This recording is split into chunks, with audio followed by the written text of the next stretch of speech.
Hello students, नया chapter start करने वाले हैं जिसका नाम है इलेक्ट्रोमैग्नेटिक इंडक्शन। तो इलेक्ट्रोमैग्नेटिक इंडक्शन जैसे कि नाम से ही आपको समझ में आ रहा है कि यार इस चैप्टर में कहीं ना कहीं तो कुछ मैग्नेटिक फील्ड के कारण कुछ तो इंडक्शन की बात होने वाली है। ठीक है, बिल्कुल सही समझ में आ रहा है।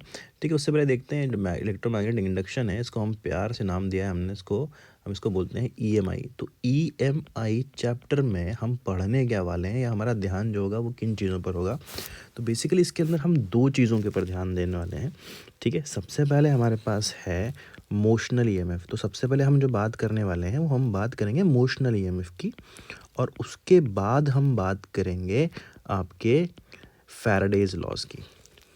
ठीक है, अब कई टीचर्स ऐसा करते हैं कि पहले फैराडेज लॉज पढ़ाते हैं, बाद में इमोशनल ईएमएफ पढ़ाते हैं, जो कि बिल्कुल सही है, उसके अंदर कोई भी गलत बात नहीं है, कुछ उसमें कोई टेंशन वाली बात नहीं है। लेकिन हम जो करने वाले हैं, हम पहले इमोशनल ईएमएफ की बात करने वाले हैं, फिर आगे चल के हम जो है फैराडेज लॉ पर चलें। ठीक है, तो एनीवे बिना समय व्यर्थ करे हम बात करते हैं मोशनल ईएमएफ की। मोशनल ईएमएफ होता क्यों है और क्या होता है और कैसे डेवलप होता है, इन दोनों ही चीज़ों की हम बात करेंगे। ठीक है, तो आइए बात करते हैं मोशनल ईएमएफ की। मोशनल ईएमएफ को समझने के लिए चलिए एक एग्जांपल लेते हैं, एक रॉड ले लेते हैं हम लोग। ठीक है, मान लीजिए मेरे पास एक ये रॉड है। ठीक है, एक पतली सी रॉड ली है हमने। इस रॉड की कोई थिकनेस नहीं है ज़्यादा, मैंने बनाया भी इसको पतला सही है। ठीक है, लेकिन समझने वाली बात क्या है, मान लीजिए कंडक्ट अभी फ़िलहाल मान लेते हैं रॉड कंडक्टिंग है, और इस कंडक्टिंग रॉड को मैंने एक मैग्नेटिक फील्ड के अंदर रख दिया। मैग्नेटिक फील्ड जो है इस प्लेन में इस तरह से एग्जिस्ट कर रही है, सब जगह पे इस तरह से प्लेन में एग्जिस्ट कर रही है। ठीक है, मैं थोड़े बहुत जो है क्रॉसेस के अंदर बना दिए। इस चीज़ से आपको समझ में आ जाना चाहिए कि हाँ, जो ये मैग्नेटिक फील्ड है इसमें रॉड को रखा गया है। ठीक है, let's say the magnetic field का जो वैल्यू है वो बी के बराबर है। ठीक है, मैं कहता हूँ आपसे कि ये जो रॉड है, ठीक है, इसके अंदर एक इलेक्ट्रॉन है। मान लीजिए यहाँ पर एक इलेक्ट्रॉन है, इस तरह से एक इलेक्ट्रॉन है यहाँ पर। ठीक है, नेगेटिवली चार्ज होता है इलेक्ट्रॉन, तो हमने मान लिया एक ही इलेक्ट्रॉन मान लेते हैं, इसके अंदर एक ही इलेक्ट्रॉन। वैसे तो ऑब्वियस कंडक्टिंग रॉड है तो उसके अंदर बहुत ज़्यादा इलेक्ट्रॉन्स होंगे, बहुत ज़्यादा फ्री इलेक्ट्रॉन्स होंगे। ठीक है, फिलहाल हम मान लेते हैं कि इसके अंदर एक ही इलेक्ट्रॉन है। अभी इस कंडीशन में अगर मैं आपसे पूछूं कि इस कंडीशन में बताएं कि आप मुझे यहाँ पर इस पर कितना फोर्स लग रहा होगा इस इलेक्ट्रॉन के ऊपर, तो आप बोलेंगे इस इलेक्ट्रॉन पे ऊपर फोर्स लग ही नहीं सकता। क्यों नहीं लग सकता इस इलेक्ट्रॉन के ऊपर फोर्स? क्योंकि मोशन नहीं कर रहा है। ठीक है, रुकी हुई कंडीशन में, इलेक्ट्रोस्टैटिक कंडीशन के अंदर कोई चार्ज अगर रुका हुआ है तो उसके ऊपर कोई भी मैग्नेटिक फोर्स नहीं लग सकता। क्यों? क्योंकि मैग्नेटिक फोर्स का फॉर्मूला क्या होता है साहब? ठीक है, ये हम जानते हैं कि मैग्नेटिक फोर्स का फॉर्मूला होता है Q into V into B sine theta. ठीक है, ऑब्वियसली जब चार्ज की वेलोसिटी ही जीरो है तो मैग्नेटिक फोर्स का जो वैल्यू होगा वो जीरो के बराबर आ जाएगा। No tension in this. ठीक है, इसमें कोई समस्या नहीं है। ठीक है, लेकिन अगर मैं आपसे कहूँ, चलिए मान लिया जाए कि ये जो इलेक्ट्रॉन है इसको कुछ वेलोसिटी दे दी जाए, वी वेलोसिटी इस तरफ दे दी जाए। अब मैं आपसे पूछूं कि बताइए क्या अब इस इलेक्ट्रॉन के ऊपर कोई फोर्स लग रहा होगा? तो हम देखें, ठीक है, चेक कर लेते हैं कोई फोर्स लग रहा होगा। तो हमारे पास कंडीशन बेसिकली क्या बन चुकी है? हमारे पास कंडीशन बन गई है कि ये हमारे पास एक इलेक्ट्रॉन है, ठीक है, जो कि वी वेलोसिटी से इस तरफ मूव कर रहा है। ठीक है, और जिसके ऊपर जो है एक मैग्नेटिक फील्ड, और इसको जो है एक मैग्नेटिक फील्ड रखा गया है जो कि बी इस तरफ एग्जिस्ट कर रही है। ठीक है, अब आपसे पूछा यह गया है कि बताइए भाई कि इसके ऊपर जो फोर्स लगेगा वो किधर लगेगा। तो सबसे पहले आप क्या करेंगे, आप वी क्रॉस भी करेंगे। तो आप वी क्रॉस भी करेंगे, आप वी के डायरेक्शन में फिंगर्स को पॉइंट करेंगे, बी की तरफ फिंगर्स को मूव करेंगे, और ऐसा करने में, ये प्रोसेस करने में, वी से बी की तरफ फिंगर्स को मूव करने में आपका जो थंब आएगा वो ऊपर की तरफ पॉइंट करेगा। क्या यही फोर्स का डायरेक्शन होगा? नहीं, ये फोर्स का डायरेक्शन नहीं होगा। फोर्स का डायरेक्शन ये क्यों नहीं होगा? क्यों? क्योंकि इलेक्ट्रॉन एक नेगेटिव चार्ज है, और जो क्रॉस प्रोडक्ट आएगा उसके अपोजिट डायरेक्शन में फोर्स का डायरेक्शन आएगा, और इस इलेक्ट्रॉन पे एक मैग्नेटिक फोर्स लगेगा नीचे की ओर। ठीक है, अब इस इलेक्ट्रॉन के ऊपर एक नीचे की ओर का मैग्नेटिक फोर्स लग रहा है, तो हम सीधे सीधे कह सकते हैं भाई क्योंकि उसके ऊपर एक नेगेटिव फोर्स लग रहा है तो सारे के सारे इलेक्ट्रॉन, एक इलेक्ट्रॉन की बात करें, मान लो यहाँ पर आके ये जम गया है यहाँ पर, ठीक है, यहाँ पर आकर इकट्ठा हो गया, तो क्या इस रॉड के पास सिर्फ एक ही इलेक्ट्रॉन होगा? ऐसा तो नहीं है। अगर इसके पास एक ही इलेक्ट्रॉन नहीं है तो इसके पास काफ़ी सारे इलेक्ट्रॉन्स हैं, और हमने तो रॉड भी कंडक्टिंग ली है। तो क्या पूरा का पूरा इलेक्ट्रॉन का जो जत्था है, पूरे के पूरे जो इलेक्ट्रॉन है यहाँ पर, क्या सारे के सारे यहाँ पर आकर इकट्ठे हो जाएंगे? सारे जो पूरा जो नेगेटिव चार्ज इस रॉड के अंदर है वो सब इलेक्ट्रॉन इधर इधर इकट्ठा हो जाएगा, और ऐसा होने के कारण यहाँ पर एक रिलेटिव पॉजिटिव चार्ज डेवलप हो जाना चाहिए। क्यों? क्योंकि जब सारे इलेक्ट्रॉन उधर चले गए तो भाई इधर कुछ छोड़ के तो जाएंगे। इधर क्या छोड़ के जाएंगे? इधर एक पॉजिटिव चार्ज यहाँ पर छोड़कर चले गए हैं, तो सारे इलेक्ट्रॉन नीचे इकट्ठे हो गए, और उसकी उसी से रिलेटिव एक पॉजिटिव चार्ज जो है ऊपर की तरफ आ गया। कोई टेंशन वाली बात इसके अंदर? ठीक है, यहाँ तक समझ में आना चाहिए हमको कि ऐसा हो गया। अब अगर ऐसा हो रहा है यहाँ पर तो क्या हुआ, आप देख सकते हो कि भाई ऊपर पॉजिटिव चार्ज आ गया, नीचे नीचे नेगेटिव चार्ज हो गया। क्या ऐसा इनका जीवन भर होता रहेगा जब तक कि रॉड चलती रहेगी? क्या ऐसा जीवन भर पॉसिबल है कि ऐसा ही होता रहेगा? ठीक है, जरा सोचते हैं हम इस बात को। आप देखिए एक्चुअली हो क्या रहा है यहाँ पर। मैं फिर से रॉड को बनाता हूँ, मैं थोड़ा सा थिकनेस इसके बढ़ा देता हूँ ताकि मैं समझा पाऊँ आपको ठीक से। ठीक है, इसमें हो क्या रहा है, मान लीजिए ये रॉड हमारे पास इस प्रकार रॉड थी, तो इलेक्ट्रॉन्स जो है वो सारे के सारे जो है नीचे नीचे इकट्ठा हो गए। नेगेटिव चार्ज आपके पास पूरा का पूरा इधर आ गया, आपके पास नेगेटिव चार्ज, ये नेगेटिव नेगेटिव नेगेटिव जितना चाहे हम यहाँ पर बना लीजिए, और ऊपर आपकी तरफ पूरा का पूरा पॉजिटिव चार्ज आ गया। चलिए अच्छी बात है। ठीक है, अब हो क्या रहा होगा, ये मैंने बनाया बाहर है एक्चुअली, लेकिन जो चार्ज है वो अंदर की तरफ इकट्ठा हो रहा है ना। ठीक है, हो क्या रहा होगा, यहाँ पर पॉजिटिव से नेगेटिव की ओर एक इलेक्ट्रिक फील्ड डेवलप हो रही होगी। हाँ क्या ना, पॉजिटिव से नेगेटिव की ओर एक इलेक्ट्रिक फील्ड जनरेट हो गई होगी अंदर की ओर। ठीक है, ये इलेक्ट्रिक फील्ड हो गई होगी यहाँ पर जनरेट। और मान लीजिए अब एक इलेक्ट्रॉन यहाँ पर है। ठीक है, मैं मान लेता हूँ एक और इलेक्ट्रॉन यहाँ पर लिया, बाकी इलेक्ट्रॉन जमा हो गए यहाँ पे आके। अब ये जो लास्ट इलेक्ट्रॉन है, अभी जिसके बाद वाला जो इलेक्ट्रॉन है, ये यहाँ पर चाहता है कि यार मैं भी तो नीचे चला जाऊँ, क्योंकि मेरे ऊपर भी तो मैग्नेटिक फोर्स लग रहा है, मैं भी तो नीचे जाना चाहूँगा।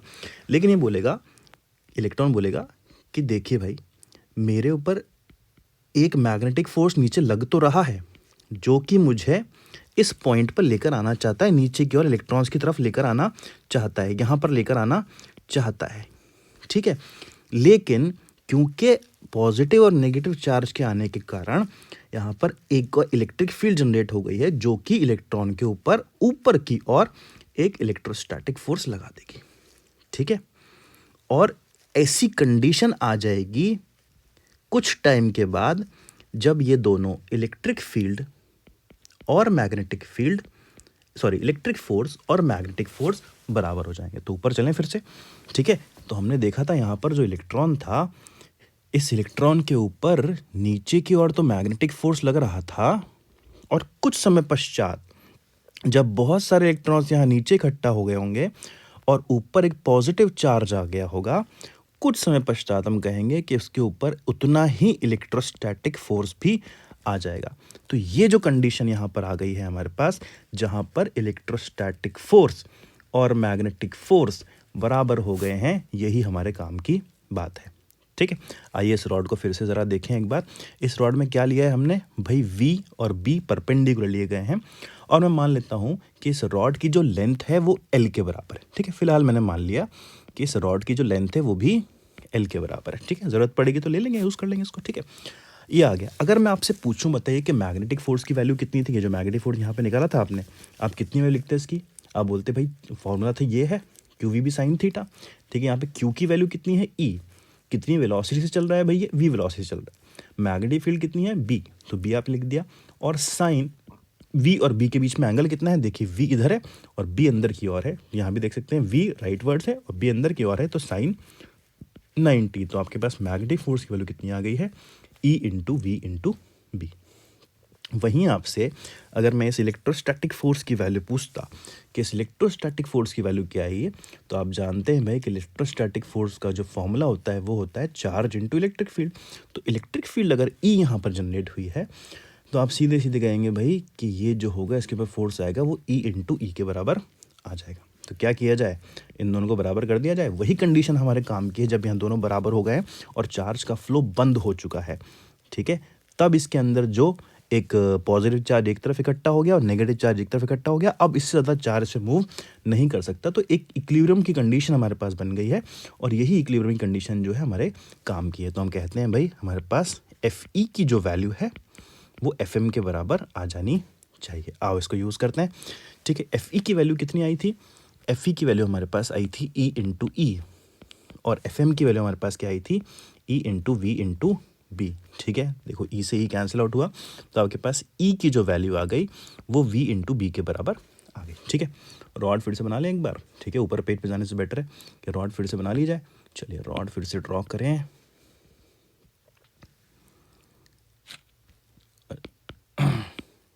रॉड कह रही है कि मैं थक चुकी हूँ, अब मैं नहीं बन रही हूँ।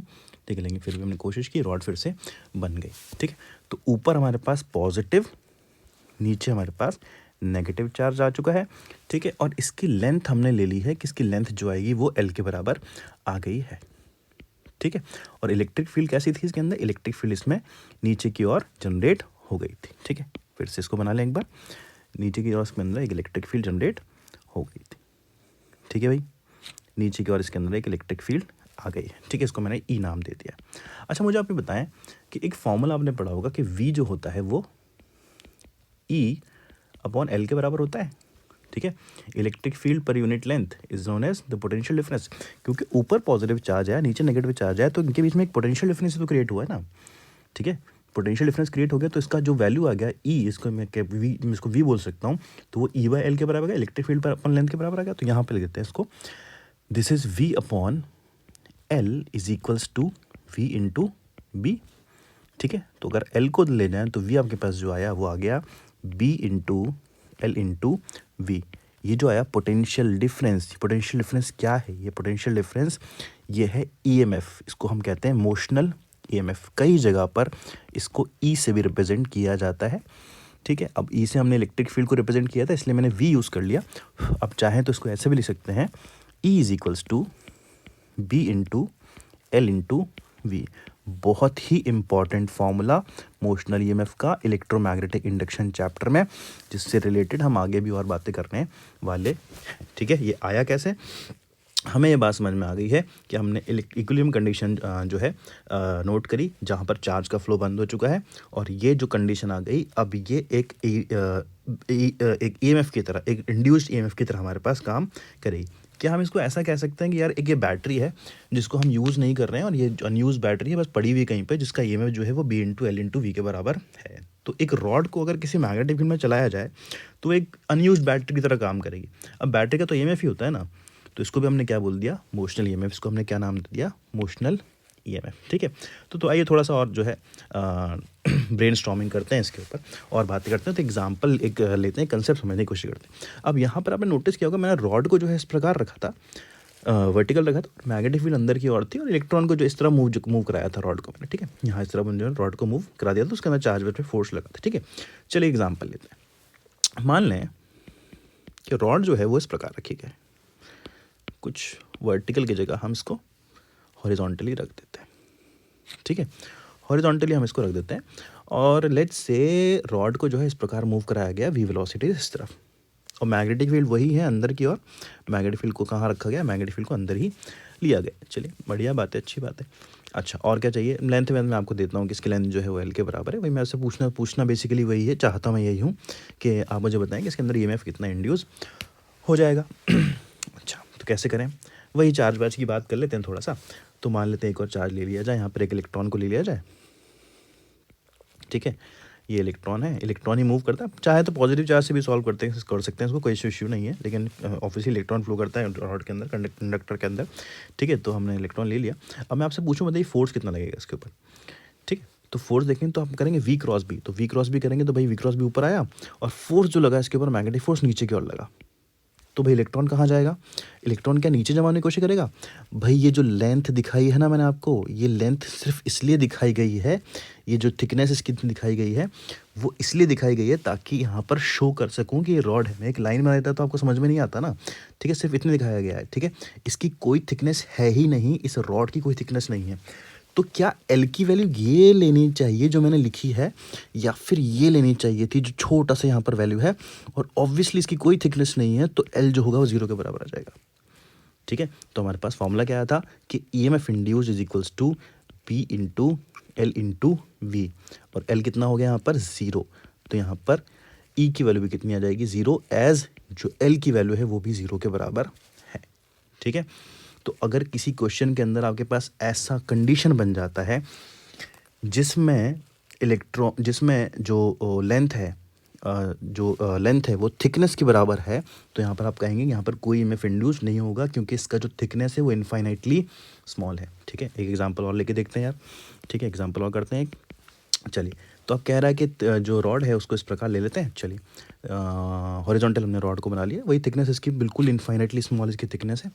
ठीक है, इनफाइनाइटली स्मॉल थिकनेस वाली रॉड फिर से ले ली गई है एक और मैं कहता हूँ कि भाई अब मैग्नेटिक फील्ड जो है वो इस तरफ एग्जिस्ट कर रही है, इस तरह से एग्जिस्ट कर रही है। ठीक है, मैग्नेटिक फील्ड जो है इस तरह से एग्जिस्ट कर रही है बी, और रॉड जो है वो भी इस तरह से चल रही है, और जो है लेंथ चलिए इसको ले लेते हैं लेंथ, ठीक है, ज़रूरत पड़ेगी तो बात की जाएगी, ठीक है। ये आपके पास लेंथ दी गई है। अब आपसे पूछा गया है कि बताइए कि इसमें कितना ईएमएफ इंड्यूस होगा। तो ईएमएफ का फॉर्मूला क्या आया था आपके पास आया था EMF is equals to B into L into V. चलिए एनालाइज करते हैं ज़रा क्या क्या हो सकता है इसके अंदर। तो इलेक्ट्रॉन ले लिया जाए फिर से।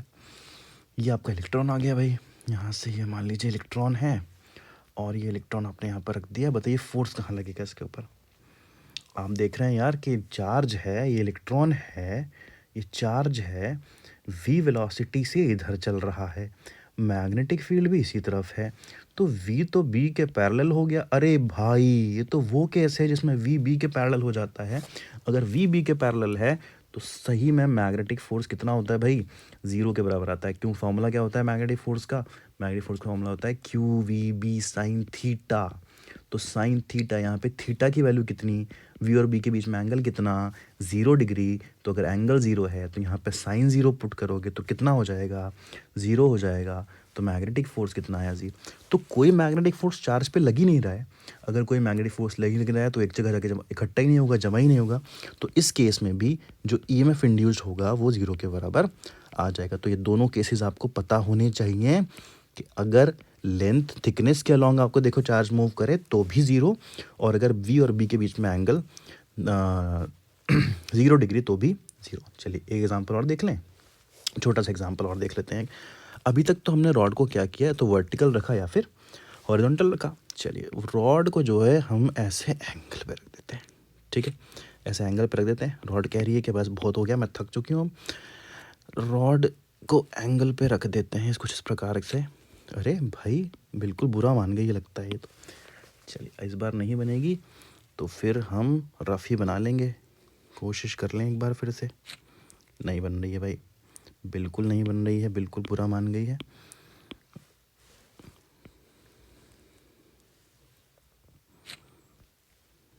भाई साहब ये तो बहुत ज़्यादा गुस्सा हो गई लगता है।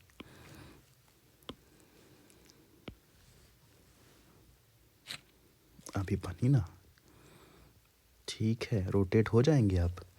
क्या ये हमसे रोटेट हो पाएंगी, कोशिश किया जाए। चलिए देखते हैं।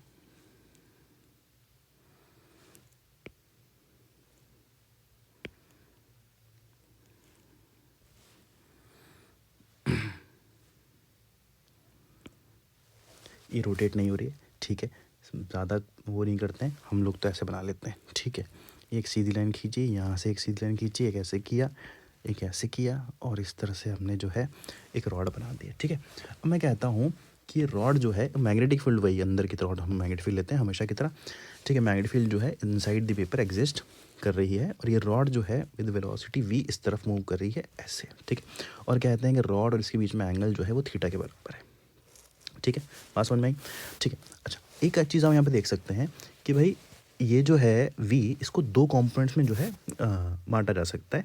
पहला आपके पास आ गया इधर v साइन थीटा, और दूसरा कंपोनेंट आपके पास आ गया इधर, जिसको मैं लिखता हूँ v कॉस थीटा, ठीक है। अब आप ऊपर जो एग्जाम्पल किए ना उनको ज़रा ध्यान से देखिए, इस वाले पहले दो एग्जाम्पल को देखिए।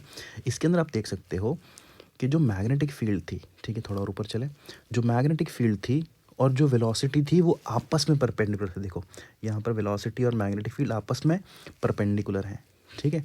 इस केस में भी आप देख सकते हो, इस वाले केस में भी, कि वेलोसिटी और मैग्नेटिक, सॉरी, इस वाले केस में आप देख सकते हो कि वेलोसिटी और मैग्नेटिक फील्ड आपस में पैरेलल हैं। तो वेलोसिटी और मैग्नेटिक फील्ड अगर आपस में पैरेलल हो जाएं तो ईएमएफ कितना इंड्यूस हुआ, 0, ठीक है। और अगर वेलोसिटी मैग्नेटिक फील्ड परपेंडिकुलर हो लेकिन थिकनेस के अलॉन्ग चार्ज मूव करे तो भी ईएमएफ कितना होगा, 0 के बराबर आएगा, ठीक है।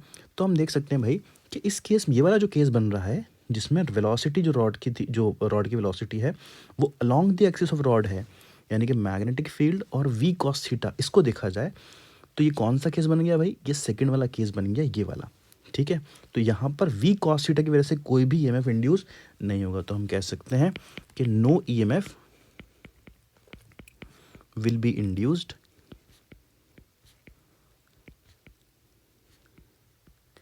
Due to v cos theta, ठीक है, बचा कौन सा कंपोनेंट, वी साइन थीटा। तो वी साइन थीटा वाला कौन सा केस हो गया भाई, वी साइन थीटा वाला केस हो गया आपका पहला वाला केस जिसमें वेलोसिटी और बी परपेंडिकुलर हैं। और लेंथ देखो तो यार, इसकी लेंथ देखो तो इसकी, क्या लेंथ भी परपेंडिकुलर है क्या? क्या वी साइन थीटा, एल और बी तीनों आपस में परपेंडिकुलर हैं? इसमें देखो, इसमें क्या था, पहला वाला केस, इसमें मैग्नेटिक फील्ड इनसाइड था, वी, बी और एल तीनों परपेंडिकुलर थे। अगर तीनों परपेंडिकुलर थे तो हमारे पास आंसर आया था V equals to B into L into V. इन तीनों चीज़ों में से अगर कोई भी दो पैरेलल हो गए, तो इस केस में देखो क्या पैरेलल हुआ था, इसमें वी और एल पैरेलल हो गया था। ठीक है, तो मैग्नेटिक फील्ड कितना, तो ईएमएफ इंड्यूस कितना हुआ था, जीरो। यहाँ पर देखो इस केस में क्या हुआ था, बी और वी आपस में पैरेलल हो गया था। तो अगर वी और बी आपस में पैरेलल हो गया तो भी कितना ईएमएफ इंड्यूस हुआ था, जीरो ईएमएफ इंड्यूस हुआ था। ठीक है, यानी कि जब भी ईएमएफ इंडक्शन की हम बात करेंगे इलेक्ट्रोमैग्नेटिक इंडक्शन में मोशनल ईएमएफ की वजह से, तो तीनों चीज़ें आपस में परपेंडिकुलर होनी चाहिए। तो एक नोट बना के हम लिख लेते हैं, नोट बना के लिख लेते हैं, for motional EMF, for induction of motional EMF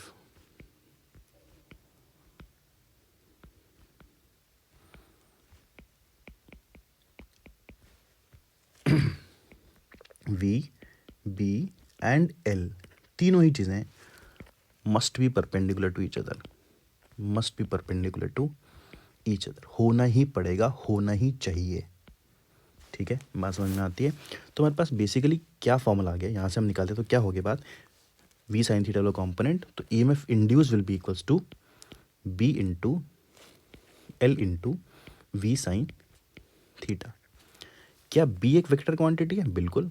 L भी एक वेक्टर क्वांटिटी है, बिल्कुल। लेंथ वेक्टर क्वांटिटी होती है, वी एक वेक्टर क्वांटिटी है, बिल्कुल। तीनों ही वेक्टर क्वांटिटी है।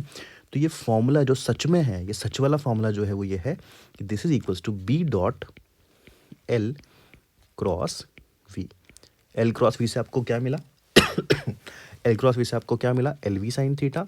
ठीक है, एक और वेक्टर क्वांटिटी, क्रॉस प्रोडक्ट, और फिर उसको डॉट कर दोगे तो आपको एक फाइनल रिजल्ट मिलेगा जो कि एक स्केलर क्वांटिटी होना चाहिए जो कि हमको ईएमएफ दे रहा है। ठीक है, हालांकि हमें याद होना चाहिए, लेकिन ज़्यादातर केसेस में जो हमें फॉर्मूला की ज़रूरत पड़ेगी वो होगा E is equals to B L we.